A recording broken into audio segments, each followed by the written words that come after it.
This is our case study of Annie Buli for the purple group. Gina, Nicole, Patricia, Giselle, and Julie. So this is our patient's profile. Annie Buli is 28 years old. She suffers from anorexia and bulimia. She's seeing a therapist and taking antidepressants. Most of the enamel and tooth structure of her teeth has been lost due to the purging and binging associated with bulimia. Annie claims not to be making herself ill any longer. However, the current state of her oral health and BMI contradict her statements of being in recovery.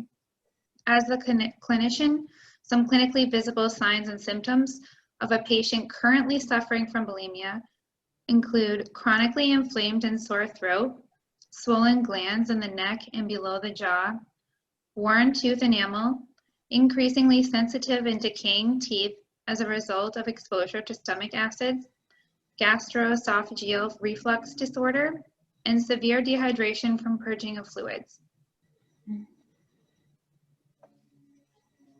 Annie's medical history is as follows. She's currently on medication for antidepressants. Her doctor prescribed her mirtazapine, Remeron, because it has the side effects of increased appetite and weight gain. Annie is only currently 98 pounds, and the desired effect of this medication would be for her to put on weight and relieve her depression symptoms.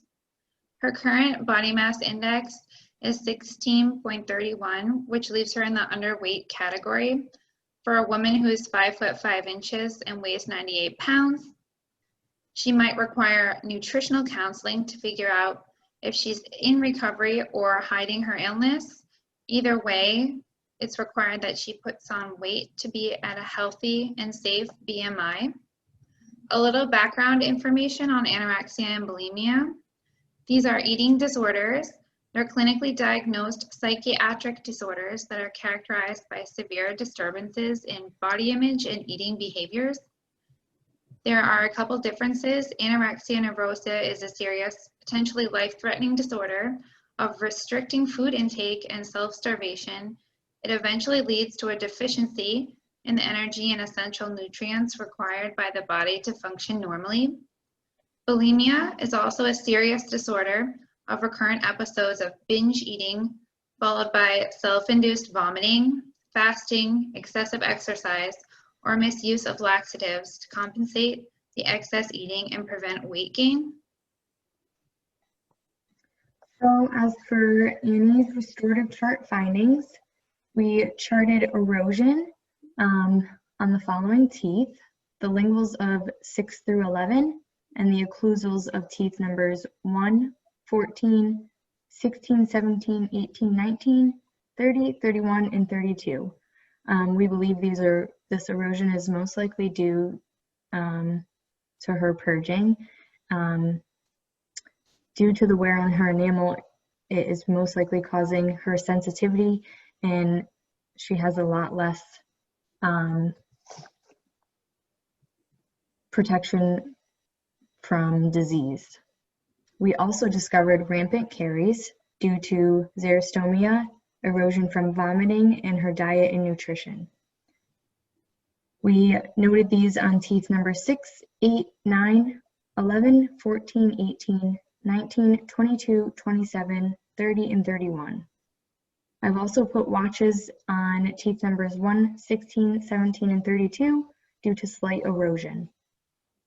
There were no faulty margins present on her previous noted restorations, but they could potentially become a local factor for periodontal disease. She also has a couple partially erupted third molars with pericoronitis present, trapping bacteria under the gingiva and could possibly be causing decay. As for her perio chart findings, we staged and graded her as a stage 2 grade A. She's a stage 2 due to the interdental cal readings from 3 to 4 millimeters and probe depths, max probe depths of 5 millimeters. We are expecting to see bone loss on her molars. We did find class 2 mobility on teeth numbers 2, 3, 14, 15, 18, 19, 30, and 31. So for Annie's radiographs, on the left, the radiograph shows the loss of tooth structure on Annie's maxillary anterior teeth. As you can see, there is almost no more enamel left on the central and lateral incisors, leaving the dentin exposed. On the right, the radiograph shows the bone loss and mobility on the first and second molars, putting her at risk for tooth loss. On the left, the radiograph shows pericornitis on tooth number 17, creating a local contributing factor for bacteria and food to become trapped under the operculum. This could be causing her inflammation and pain. And on the right, the radiograph shows a large periapical cyst located on the root apices of tooth number 31, and this also could be causing her pain and inflammation. So for Annie's oral hygiene education, we would want to definitely do nutritional counseling on her. We would want to encourage a diet high in nutrient-dense foods such as lean protein, healthy fats, and complex carbohydrates. And we would want to put emphasis on adding healthy options to her diet and not overemphasizing avoiding fermentable carbohydrates in certain foods. We would want to mention, though, to avoid acidic foods and soft drinks, as these are popular among people who do have eating disorders. And we would also want to refer her to behavioral rehabilitation. And this is because she does say that she is in recovery, but based on her oral health and her BMI, it does not seem to be the case. We would want to recommend the use of MI paste for her, and this is to protect against caries and sensitivity. And we would want to instruct the modified Bass technique for her and have interproximal cleaning options. And so we could offer her string floss or pre-threaded flossers or oral irrigation. And the water pick would be a great option for her since she does have moderate calculus. We would want to recommend an extra soft toothbrush since she does have no more enamel left on her teeth.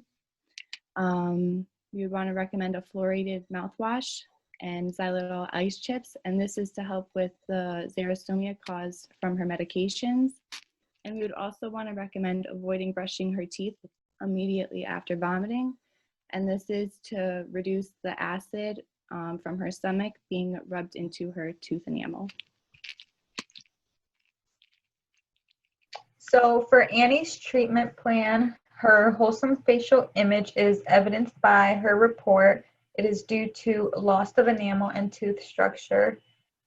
Protection from health risk is evidenced by her thin figure and is due to her anorexia. Her biologically sound and functional dentition is evidenced by her rampant caries and is due to her diet and nutrition. Freedom from head and neck pain is evidenced from her sensitivity, which is due to tooth erosion and her exposed dentin. Freedom from anxiety and stress is evidenced by taking antidepressants and is due to her anxiety. And responsibility for oral health is evidenced by her active decay, which is due to xerostomia and her induced purging.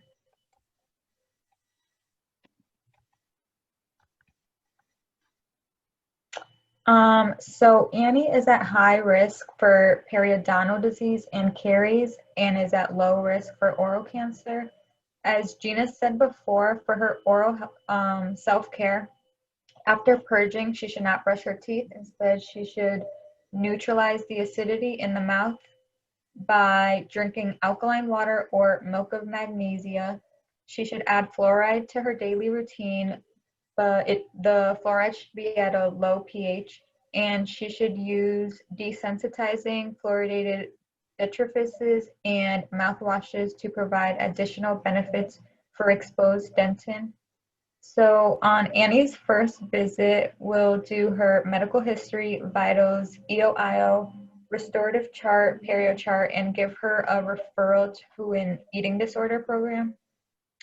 And then on her second visit, we'll update her medical history, we'll do her vitals, EOIO, accretions, OHI, and we'll perform quadrant debridement on her, so we'll do the upper right and lower right first with the ultrasonic and orachix, followed by hand scaling. And then on her last visit, we'll update her medical history, we'll do her vitals, EO-IO, and then move on to upper left and lower left debridement with ultrasonic and orachix again.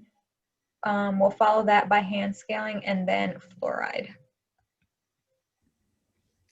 Re-evaluation. A re-evaluation of a periodontitis patient is 4 to 6 weeks after completion of non-surgical therapy. Steps in a re-evaluation. First, the first step is to do an update in the medical status of the patient. Second, perform a periodontal clinical assessment. Third, compare the initial periodontal assessment with the results of the re-evaluation assessment. Fourth, make decisions related to the next steps in periodontal therapy. Next. Conclusion. The goals of non-surgical periodontal therapy are to control the bacterial challenge to the patient, to minimize the impact of systemic risk factors, to eliminate or control the local environmental risk factors, and to stabilize the attachment level. During the reevaluation, additional needs are determined. Non-surgical therapy, referral of the patient for periodontal surgery, or enrollment of a patient in a periodontal maintenance program.